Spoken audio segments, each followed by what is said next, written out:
What's up, Guardians? Profane here. Thanks for checking out the video. Today we're taking a look at this week's Master and Grandmaster Nightfall, the Fallen Saber, and we'll be breaking down all of the tips, tricks, workarounds, and cheeses to this week's Nightfall to make your runs of Master and Grandmaster a lot more efficient, so that you can easily farm for golf balls, exotics, and more. This week will be your final opportunity to pick up a God Roll version of the duty-bound kinetic auto rifle, as it will be taken off of the Nightfall loot table after this season. Now before we get started, if you do end up enjoying today's video and finding it helpful, then please be sure to hit that like button below, along with the subscribe button if you're new. Both are greatly appreciated. The Fallen Saber can be a pain in the ass for many Guardians, especially on Grandmaster, but whether you're attempting the Fallen Saber as a solo Guardian or as a team, there are several tips and workarounds that we'll be covering today to make things a lot easier for you. And the first thing that I would like to talk about is subclass and weapon loadout choices. The Fallen Saber includes an acute burn of arc, meaning that both you and your enemies deal out extra arc damage.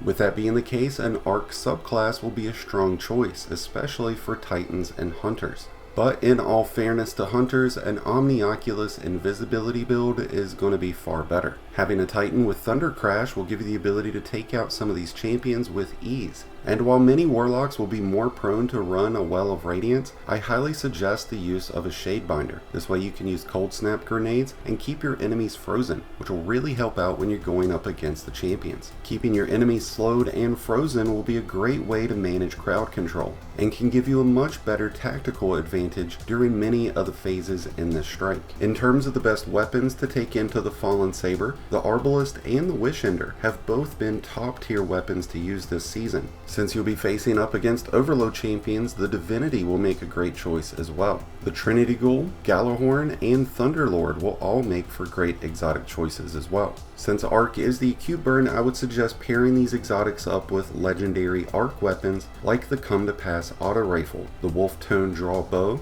the Storm Chaser Linear Fusion Rifle, or the Forbearance Grenade Launcher. Will all provide you with immense benefits against the enemies in the Fallen Saber. Now that we've discussed loadout choices, let's talk about the Fallen Saber strike itself, starting with the very opening seconds of this strike. I know this might sound silly for many of you, but when this strike begins, you'll be in the Forgotten Shore, and while it has become standard procedure for Guardians to immediately jump on their Sparrows and shoot off towards the Warsat, I've seen numerous Guardians over the years die as soon as this Nightfall begins, because of the two Shanks and Vandal that are down below. So before you jump on your Sparrow and head off, do your team a favor by tossing a grenade or two down and clear out those enemies first. Once you've reached the Warsat, you are in store for one of the most difficult parts of this strike, but there are two ways that you can make this much easier on yourself. The first is an emote glitch on the Warsat. Now this has been around for some time now, but there are some newer emotes that will work with this, including the 30th anniversary gaming emote and the Royal Alignment. Both of these emotes allow you to push your Guardian right into the Warsat and then emote, making yourself completely invisible from the enemies, giving you the ability to completely capture the Warsat without having to lose lives or even fight the enemy. While one Guardian is performing the emote glitch, the other two Guardians will want to stay as far away from the encounter as possible. Once you've completely captured the Warsat, all of the enemies except for the champions will disappear. If you're not able to perform the emote glitch, what you will want to do is capture the Warsat in segments. As you begin capturing the Warsat, you'll have your first Fallen Skiff come in. Once the enemies start dropping down, get off of the Warsat zone. Go as far back towards the rocks as you can, and then clear out these enemies, and then jump back on the Warsat zone. Once you've gotten to about 30 to 40% of the Warsat, you'll have two new skiffs that spawn in behind you. So at this point, you'll need to rotate around towards the cliff side. Once you've cleared the enemies out of these two skiffs, including the anti-barrier servitors, you can resume work on the Warsat, where you'll have one final skiff spawn in that'll be at the same location as the first. It'll be very important for you to keep an eye on these skiffs as they come in and shoot down their guns before they have the ability to tear you and your team apart. While this method might take a couple of extra minutes, you're ensuring that your team doesn't get overwhelmed throughout this process, because the last thing you want to do is wipe and go back to orbit.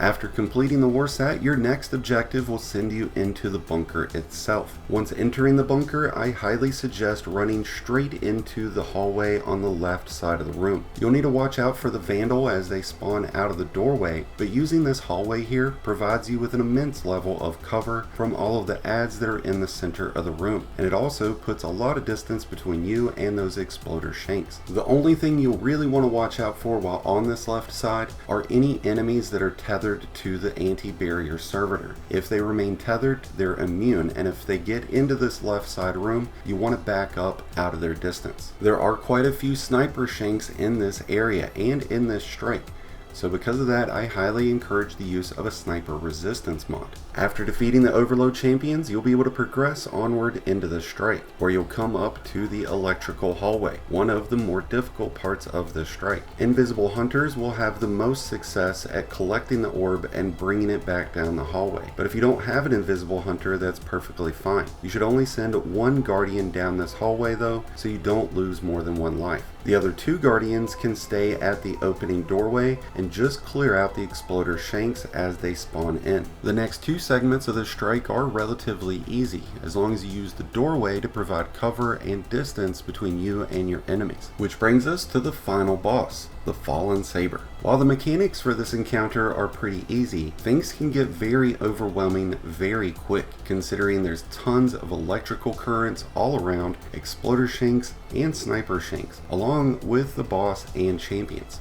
When this encounter begins, you'll want to stick to the right side of this room. There are floor barriers that rise up, and there are pillars to the far right side wall. You can use these as cover while you're damaging the boss and clearing out the adds, and you can remain here for the first two segments of damage. But after that second phase of damage, electrical currents will start shooting through this side, and the boss will start moving around. So you'll need to relocate to the left side of the room using the rotating barriers to hide behind.